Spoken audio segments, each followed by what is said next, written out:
Hi friends, spicy tasty பாஸ்தாவை சிம்பிளாக இந்த மாதிரி ஒரு தடவை செஞ்சு கொடுங்க. எல்லோரும் விரும்பி சாப்பிடுவாங்க. முதல்ல பேனில் தண்ணி ஊற்றி நல்ல கொதி வந்ததும் பாஸ்தாவை போட்டு நல்லா வேக வைக்கணும். வெந்ததுக்கப்புறமா ஸ்ட்ரைனரில் ஸ்ட்ரெயின் செஞ்சு பாஸ்தா தண்ணியை தனியாக வச்சுக்கோங்க, யூஸ் ஆகும். இப்போது பேனில் எண்ணெய் காஞ்சதும் பூண்டு பல் போட்டு வதக்கிட்டு வெங்காயத்தை சேர்க்கணும்.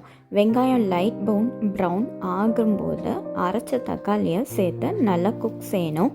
இப்போது Kashmiri chilli powder, chilli flakes, oregano, pepper powder, salt எல்லாத்தையும் சேர்த்து கலக்கிட்டு எடுத்து வச்ச பாஸ்தா தண்ணியை சேர்த்துக்கணும். கூட தண்ணி வேணும்னா ஆட் பண்ணிக்கலாம். இப்போது ஃப்ரெஷ் கீரையும் கொஞ்சமாக பாலையும் சேர்த்து 3-4 நிமிஷம் கிளறணும்.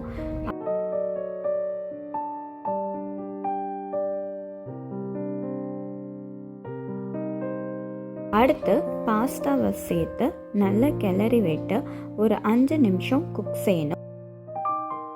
இப்போது சீஸையும் போட்டு கிளறணும்.